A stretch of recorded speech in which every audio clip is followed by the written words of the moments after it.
Welcome to the Grow My Cleaning Company podcast with your host, Mike Campion. If you are passionate about the cleaning industry, you are in the right place. Love what you hear? Spread the word and tell the cleaning world this is the place to be.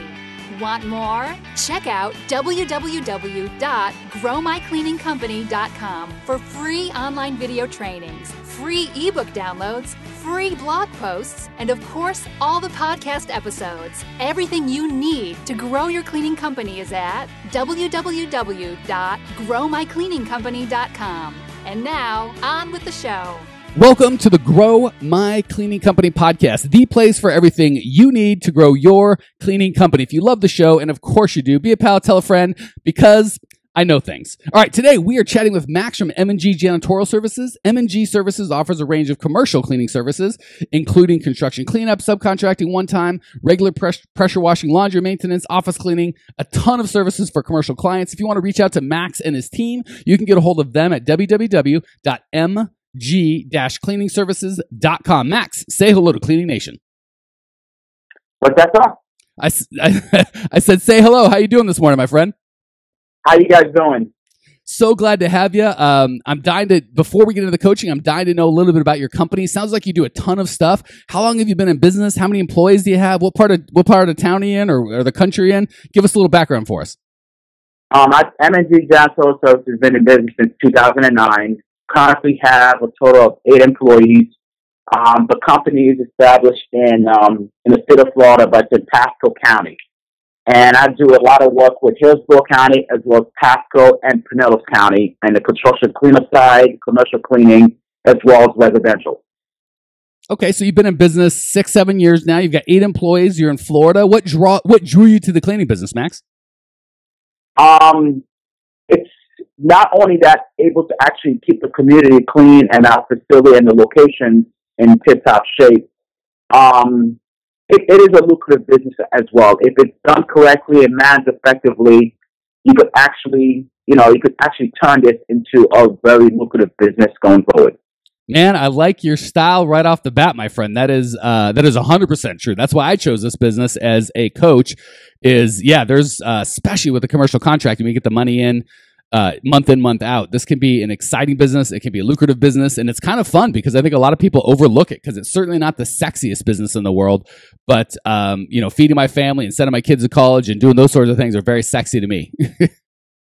I agree. Cool. Any other feedback or background you want to share before we jump into the coaching? Background, born and raised in New York. I do have a daughter. She's 14 years old.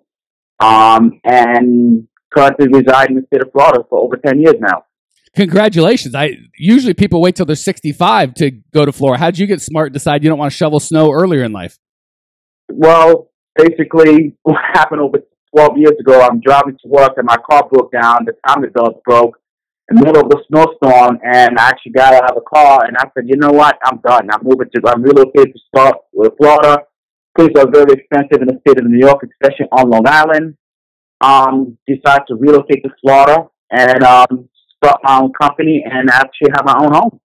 That is so cool, man. So you literally, it was a snowstorm, your car broke down, and you're just like, I don't need this in my life anymore. I have money. They have planes. I'm done.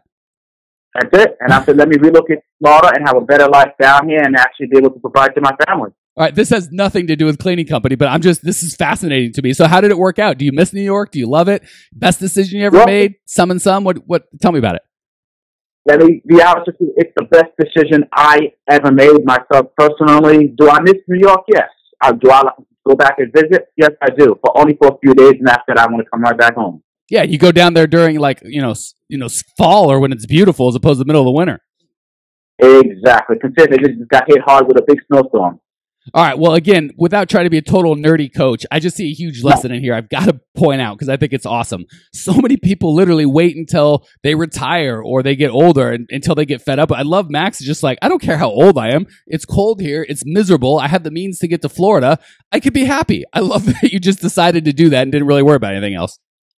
Yes, and also that too, in the business side of it, New York is saturated with a lot of different companies. Not figuring out with this type of knowledge that I have regarding the business world and to start a company, the state of Florida will be a great place to get started.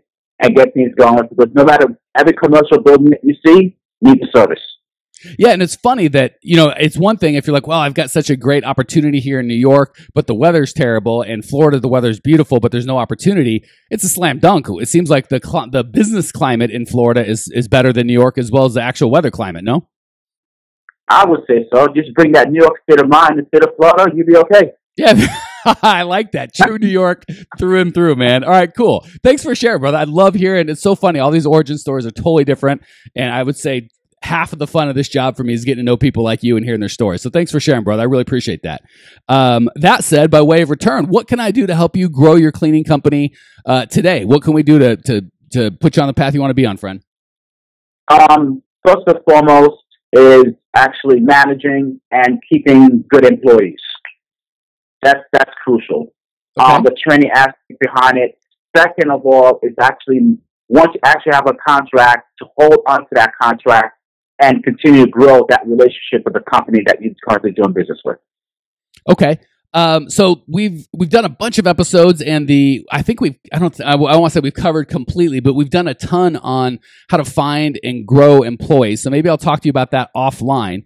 But keeping contracts, we talk about how to get contracts, but I think far too little on keeping contracts or how not to lose a contract, which is a shame because it's so expensive and difficult, as you know, to find a prospect to raise their hand and then to educate them and then to give a bid and then to get them to accept the bid and then all the work to actually start the contract and transition from the old cleaner to you. That's just a wall of work. Whereas keeping a cleaner, not as sexy, not as exciting, or not keeping a cleaner, I'm sorry, keeping a job, not as sexy or exciting, but so much more profitable. Does that make sense or no? Yes, it does. Okay, let's jump into again. I like being specific, just so we can really dive a little deeper in the 5 or 10 minutes we have, as opposed to being very superficial on a large topic. So, are you cool with, or would it be helpful to you if we talked about how specifically not to lose a client? Sure, we could do that. Okay, cool. Well, I've got a couple things I'm dying to share because this is I've got so many rants, but this is one of the things I'm passionate about. First and foremost. And this is great because it works not only for getting customers, but keeping customers. And I pound my chest and talk about this day in and day out, but it's so important. Your unique selling proposition, your USP. And what this is that's got to meet 2 criteria. One, it's got to truly be unique. A lot of people say things like, my business is green. Well, guess what? That's not unique. Everybody says their business is green nowadays. So that would not qualify for a unique selling proposition. If you say, I'm the cheapest, well, if you actually are the cheapest, that would qualify as unique, but you're not going to make any money. So you got to kind of figure out a unique selling proposition that truly only you are, right? Because the second cheapest, third cheapest, fourth cheapest, if you're the cheapest, that's actually unique. You're the only one, right? My 2 cents would be I'd be the most expensive and make sure you just use some of that money to provide a superior service. But it's got to be unique. And then the second part of it is it's got to matter to the customer. So if you said, hey, we're going to come in and we do all of our cleaning on hopping on one foot, totally unique. I can guarantee you 0 of your customers are doing that.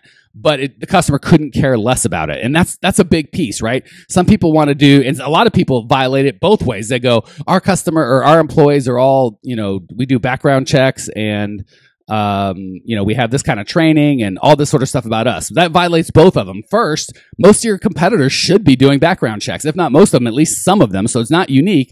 And the customer doesn't really care that your employees have background checks. What you might want to say is our customers have never had a workplace violent or any issues with our employees. That's something, so you're going to want to kind of transition and translate that into a value to the customer as opposed to something that you do that's about you. So the first thing is have a unique selling proposition. One of the examples I give often, because it's kind of silly, but it's a lot of fun, is for residential, if my unique, and there are companies that do this, if I had a unique selling proposition of I only hire good looking women and I only send them out in bikinis or really cute outfits, that's unique. And to my customer, they're interested in that. So it's going to be very hard for Max or anybody else. I mean, not Max because he's commercial, but anyone in residential, a Molly Maids or somebody to compete with me because my customers aren't looking for that. So it's easier for me to not lose that service because where are they going to go? I'm the only guy that offers that. So you don't have to necessarily hire cute girls and send them out in bikinis. I wouldn't even recommend that, but that's a great it's just a good example because it's super unique. People get that, and to my customers, it matters. And that's the second key is it's got to matter to your customers. If you're selling to property managers, that unique selling proposition is going to be very different than if you're selling to bowling alley owners or managers, which is going to be very different than if you're selling to retired couples who want their house cleaned, which is going to be very different than if you want to sell to construction cleanup. So you've got to have a unique selling proposition that matters to your customers and is unique. And I know you're saying, well, gosh, that doesn't sound a lot about keeping my customers, but it's built in. You're creating what's called pain of disconnect. If you have this unique service that only you do that your customer wants and needs, they're going to have a hard time disconnecting with you. Does that make sense? So you kind of set it up at the beginning where, like, I like guarantees. Like, if you don't like the service or we don't do a good job, it's free. Once the person that's making the decision within the organization tells management, because when they hire you, they're probably going to say, oh, this is guaranteed. If we don't like it, blah, blah, blah, blah. That's now the expected standard of performance. So if and when they don't like you, first of all, you've guaranteed the work, so you're setting yourself up. Second of all, when they go out to other people and they say, well, what about your guarantee? And they're like, what do you mean our guarantee? It really puts you in a position where it's very hard to transition. So I guess on losing customers, you want to make sure that you've got a unique selling proposition and that your pain of disconnect is very high. Another way to do that is to do a lot of services, right? So you don't just do the janitorial, you provide their paper products and their soap, you do their floors, you do their carpets, you do stocking of resources, you do change their air filters, change their light bulbs, stuff like that can be not super, even if they're not super profitable, if you do all that sort of thing, and they want to make a change because the guy's, $20 a month cheaper, whatever silly thing they're doing. When they say, well, what about your guarantee? We don't do guarantees. Well, what about the landscaping, picking up cigarettes outside? Oh, we don't do that. What about the lights? Oh, we don't do that. What about the changing the air? Oh, we don't do that. So do you see how you start building this case where when they go out to bid, they're just like, well, I can't even, you want to be bidding apples to oranges. You don't want it just to be, he's going to clean the toilet for $5 a toilet. I'm going to clean it for $6 a toilet. That's not where you want to be. Is that so far? Are we on track, Max? Or do you got any questions? Yes, it makes a lot of sense. Okay. Second thing is show value. So first of all, that unique selling proposition is huge. If you get that done properly and you've got this thing, this guarantee or this way of doing business that nobody else does that your customer comes to rely on, very hard for them to switch. Second way is to leave clues that you were there. I shouldn't say stupid stuff, but small stuff that seem insignificant, like leaving carpet tracks when you vacuum, very organized carpet tracks. Arranging the chairs, making sure that you've got your signature smell. The chemicals that you use are whether they're green or not. People say they're going to green, but they want the place to smell good when they come in. Things that you build into your system. So when you've cleaned, when you've been there, they walk in and go, oh, I see this. They've been here and I appreciate that. Those aren't unique, but they're really kind of showing people value. I like little cards. You don't have to do this every time, but, periodically, just leave a little card, a hand-signed card. Hey, thanks for the business. We appreciate the ability to serve you. And just leave it on the decision maker's desk or the decision maker and his boss's desk. Costs almost nothing, but you do that once a month, every 4 or 5 weeks. It really makes them feel loved and appreciated. On top of that, you can do fun stuff like leaving food. If and I like homemade stuff because that really is like, wow, these people actually took some time to love on me. And you can bake 10 dozen cookies in an afternoon or have one of your employees do it or whatever. And you just leave it wrapped up in a nice little thing saying, hey, we really appreciate the business. Stuff like that will really kind of build the goodwill when you don't need it. So when you do go to need it or something does go wrong, they kind of remember how much you appreciate them. And hopefully they remember the guy before them that didn't do any of these good things. So you can also do surprise and delight items. So like the cookies would be a surprise and delight items. I'm a big fan of lunch and learns where you take out your customers and prospects, you buy them lunch, you just ask how things are going. And I could do a whole, hour seminar on that, because that's a great way to acquire customers. But when you do stuff that other cleaning companies don't do, it makes it, you very attractive, and B, it very hard for them to leave you because they just can't get the service. All right, last piece, and then we'll move on. Look for red flags. A lot of times we get the call, and you've had that call, Max. I've had that call. Hey, we're going to go a different direction. We love you. We appreciate you, but this isn't going to work. That's a wrong time to start trying to save the account. That's a hard ask. So what you want to do is look for red flags. Things like the guy or gal that signed the contract with you leaving, a VIP coming in town and they feel like they didn't really get a good service. A little complaint about an employee, or if an employee changes, if you've got a team of one or two and that person changes, that's a red flag that the time's ripe for them changing. So you want to make sure you start seeing these indicators of, hey, this is when people usually change 2 months from now. and you start dealing with it then. And the way to do it, and you guys have heard this if you've listened to the show, systems. Create a system, a red flag system. Anytime you change an employee that you know that the customer knows and loves, have a system of, okay, they're definitely going to get invited to a lunch and learn this week. We're going to leave a card for them. We're going to do cookies. So you're going to you're going to call them or stop by. If the old person leaves and there's a new decision maker in town, you're going to have a system for introducing yourself and indoctrinating them and all the benefits that you bring. You're going to educate them. So you just have a system in place. So when one of these red flags happen, you're not just like, oh, I should deal with that. I should call that guy. I should do something. And then it never happens. Then 3 months from then, they call you and say, hey, we're going a different way. You've got a system that you just put into place that you already have thought out that these people are going to get A, B, and C in terms of a piece of mail, a phone call, a visit, a gift card, something. So you kind of have those systems. Does that make sense? It does. Okay. Last piece, and then I'll answer any questions you have. We'll move to lightning round. Is have a system when you do lose a customer. If you're doing a good job, and Max, it sounds like you are, especially if you're doing all these signals of, hey, we're doing a good job. We've got a unique selling proposition. We take out to lunch. There's the carpets. There's the chairs are arranged when we come in. It smells the way that you like it. If you're doing a good job at that, I would say 8 out of 10 of your competitors probably are not. So the best prospect is the customer that just left, right? Because oftentimes maybe you're $1,500 a month and the other guy's $1,230 a month and they leave. 3 to 6 months down the road, they're going to see, oh my gosh, the service is not, I'm paying 90% as much, but the service is half as good. Those are the people you absolutely want to follow up on. The game doesn't end when they say, hey, we're going to go a different way. That's when it starts. That guy or gal or company is so much easier to get back than it is to find a brand new person. Because a brand new person, his biggest fear or holdup is trust. I don't know you. Are you going to send creepy people in? I've got documents that you can't be looking at. I don't know you. I don't trust you. I may or may not like the people that are here, but at least they don't steal. Like I at least have a level of trust. That is just shattered by the fact you've already done business with them. They already know what they're going to get. And if you've done a good job, they already know it's going to be better than what they have. So last piece I've got is don't let the game end when they do make a change. Those are your best prospects that come back 3, 6, 9, 12 months in the future. All right. That's I could go on and on, but you've got to try and keep these short. Do you have any questions, comments before we move on lightning round, Max? No, not at all. Okay. Was that helpful at all? Yes, it is. Extremely helpful. Thank you. Cool. Yeah. And I've done these things. I know they work.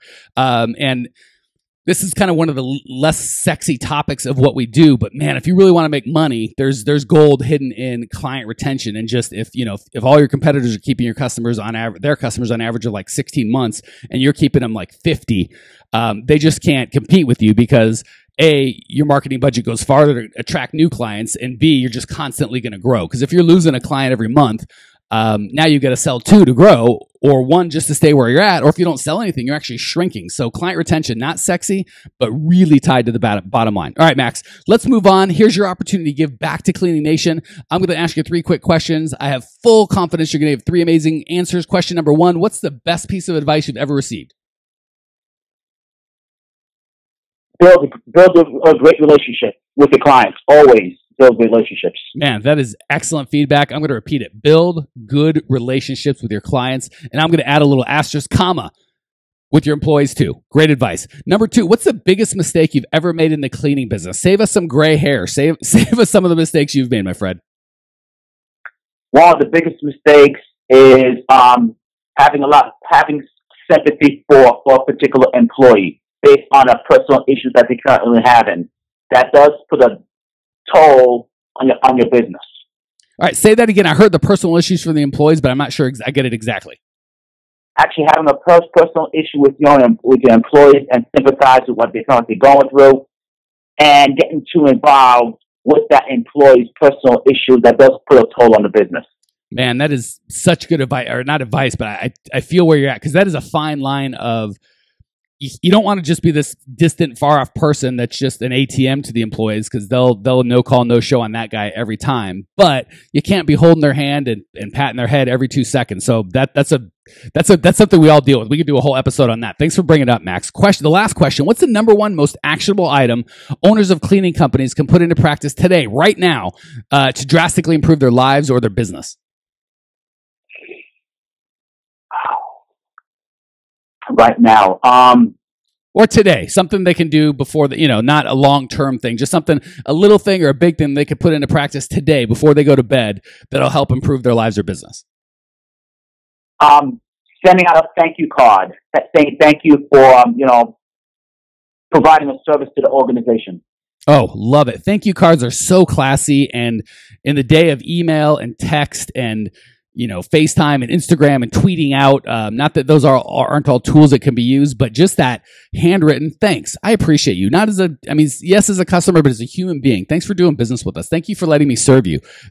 Max, that's very classy. Great advice. I love it. And so Cleaning Nation, before you go to bed today, pick your favorite customer personally that you just like and just write him a quick card. Hey, Max, thanks for being such a great guest on the show. I appreciate you, brother. If you ever need anything, just let me know. Put that in the mail. That's a great actionable item for today. Max, thank you so much for joining us. Thank you for sharing your passion, your knowledge, your desire to grow. I appreciate you. Cleaning Nation appreciates you. If you want to check out Max's show notes page and discover everything you need to know to grow your cleaning company, go to www.growmycleaningcompany.com. Leave your questions, your comments, your rude remarks. I'll see you there. Congratulations! You are now 16% smarter. Still can't get enough cleaning goodness? Go to www.growmycleaningcompany.com for more of the good stuff. Ever want to be rich and famous? Owners of cleaning companies as well as industry experts can apply to be featured on the show by emailing our producer Natalie at support@growmycleaningcompany.com. Until then, don't miss out on all the latest cleaning industry lovin' at www.growmycleaningcompany.com. Check it out now.